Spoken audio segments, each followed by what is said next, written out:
بسم الله الرحمن الرحيم. الحمد لله رب العالمين، والصلاة والسلام على أشرف الأنبياء والمرسلين وعلى آله وأصحابه.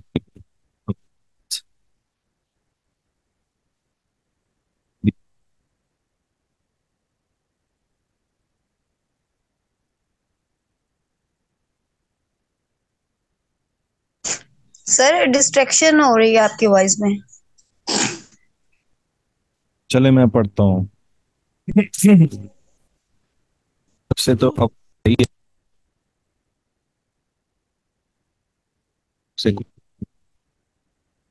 وعن معاوية بن الحكم رضي الله تعالى عنه قال قال رسول الله صلى الله عليه وآله وسلم إن هذه الصلاة لا يأتي فيها إنما التسبيح والتكبير وقراءة القرآن.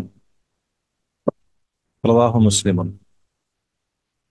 سیدنا معاویہ بن حکم رضی اللہ تعالی عنہ سے روایت ہے کہ رسول اللہ صلی اللہ علیہ وآلہ وسلم نے فرمایا ان هذه الصلاۃ، کہ بلا شبہ اس نماز میں لا یہاں شیء، نہیں ہے صحیح اس میں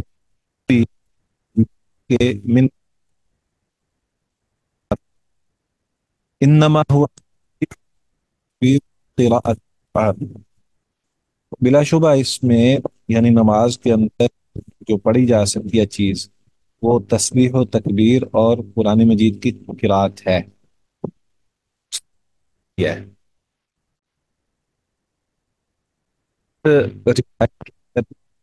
بات ہے وہ یہ ہے کہ اب کے مطابق اس سے پہلے دھیان رکھنا چاہیے کہ ابتدا میں نماز کے دوران معمولی سی بات کرنا جائز تھی، اور اگر کوئی انسان ایک دوسرے سے بہت مختصر کوئی بات پوچھ لیا کرتا تو نماز کے اندر کی جواب جاتا. جب نماز بات کر ممنوع قرار. اب اس حدیث کا جو پس منظر ہے کہ ایک نماز میں ایک صحابی نے چھینک ماری تو اس کے جواب حضرت معاویہ نے یرحمک اللہ کہہ دیا.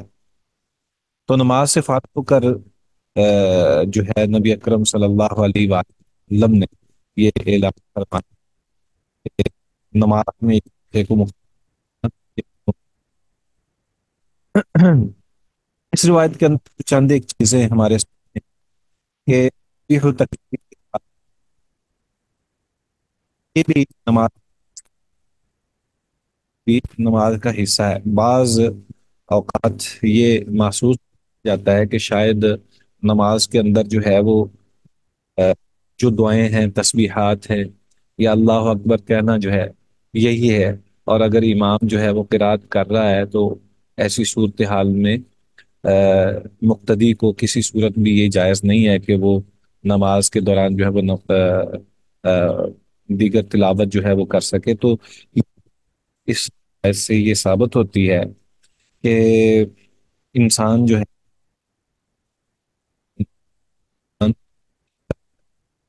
کر سکتا ہے، اور محفل میں تو بالخصوص اس بات کا نبوی سنت سے ثابت شدہ ہمارے سامنے بہت زیادہ جو ہے وہ نصوص موجود ہیں. تو اس لیے نماز کے دوران تسبیح و تکبیر کے ساتھ تلاوت قرآن کرنا یہ در حقیقت نماز کا حصہ ہے. اس کے علاوہ کوئی ایسی حرکت یا کوئی ایسی چیز یا کوئی ایسی کام کرنا جو کہ نماز کا حصہ نہیں ہے وہ ضروری اس کو بلا وجہ کرنا یہ جائز نہیں ہے، قطعی طور پر بھی جائز نہیں ہے. مختلف ایسے اندر ہمیں نماز کیا کرنا ہے، کن چیزوں سے ممانعت کی گئی ہے ہم نے پہلے اس سے پڑھا ہے. جیسے نبی صلی اللہ علیہ وآلہ وسلم نے نماز کے دوران ہی اپنے جوتوں کو اتار دیا تھا، اور اسی طرح اگر کوئی شخص جو ہے وہ قبلہ رخ نہیں ہے، اس کو نماز کے دوران پتہ چلا ہے کہ قبلے کا رخ جو ہے وہ تھوڑا سا تبدیل شدہ ہے تو وہ اس جانب اپنے آپ کو گھما سکتا ہے اور منہ ادھر کر سکتا ہے. اسی طرح یہ بھی ہے. آگے جا کے کچھ چیزیں آئیں گی جو کہ ہمارے لیے رہنمائی کا نماز انسان کر سکتا ہے اور کس چیز سے ممانت ہے. ٹھیک ہے. ہاں جی. آپ سے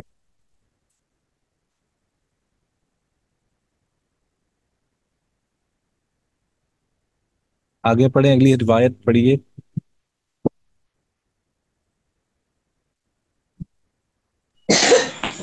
وعن زيد بن أرقم قال إن كنا لا نتكلم في الصلاة على عهد رسول الله صلى الله عليه وآله وسلم يكلم أحدنا صاحبه بحاجته حتى نزلت حافظوا على الصلاة والصلاة الوسطى وقوموا لله قانتين فأمرنا بالسكوت ونهينا عن الكلام متفق عليه واللفظ واللفظ لمسلم. اللہ. تھوڑی پریکٹس کی ضرورت ہے. میں یہ سے گزار کہ اگر ممکن ہو سکے آپ کے لیے آسانی ہو تو اگر تو کہ جب ہم نے جو سبق پڑھنا ہے اس اور ان کو بڑی اچھی طرح پڑھ اسی یہ ہے تو یہ سنئی طور پر بھی موجود ہوتا ہے. اگر آپ اس کو ڈاؤن لوڈ کر سکیں تو بلوغ المرام کی پوری کتاب کو آپ کو سنائی دے گی. تو اگر ایسا ممکن ہو, آپ کے لیے آسانی ہو, تو آپ ایک دفعہ سبق شروع ہونے سے پہلے ضرور پڑھ لیں. اور اس کا یہ ہوگا کہ ہمارے لیے جب ہم قرات کریں گے تو غلطی کا امکان. تو اس لیے میں یہ چاہوں گا, میں امید کرتا ہوں انشاءاللہ آپ اس پہ تھوڑی سی توجہ دیں گے کہ جو ہے وہ آپ پڑھ لیں. میں پڑھتا ہوں. وعن زید بن ارقمہ قال ان كنا لنتكلم في الصلاة على عهد رسول الله صلى الله عليه وآله وسلم يكلم أحدنا صاحبه بحاجته حتى نزلت حافظوا على الصلوات والصلاة الوسطى وقوموا لله قانتين فأمرنا بالسكوت ونهينا عن الكلام متفق عليه واللفظ لمسلم. قرآن مجید کی آیت تھی تو آ، اس کے بارے میں اگرچہ میں نے معمولی سا ذکر کر اللہ تعالی عنہ سے روایت.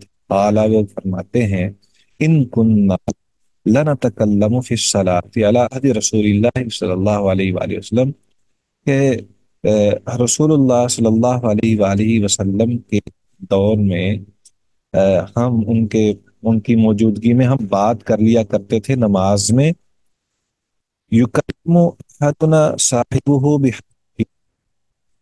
بات کر لیتا ہم میں سے کوئی ایک ساتھی اپنی ضرورت کی بات کو نظر یہاں تک کہ یہ آیت کریمہ نازل ہوئی تو علی الصلاۃ قوموا للہ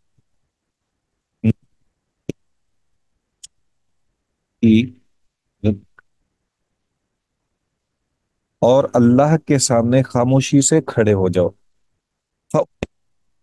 بالسکوتی ہمیں خاموشی اختیار کرنے کا وہ میں کیا گیا بات چیت سے. متفق علیہ اسے بخاری اور مسلم نے بیان کیا ہے. واللفظ لمسلم اور یہ الفاظ صحیح مسلم کے ہیں. یہ روایت اس بات کی دلیل ہے کہ نبی اکرم صلی اللہ علیہ وسلم پر یہ بات بھی تھی کہ آپ علیہ الصلوۃ والسلام کے دور میں لوگ جو ہیں وہ معمولی بات کرتے تھے نماز کے دوران.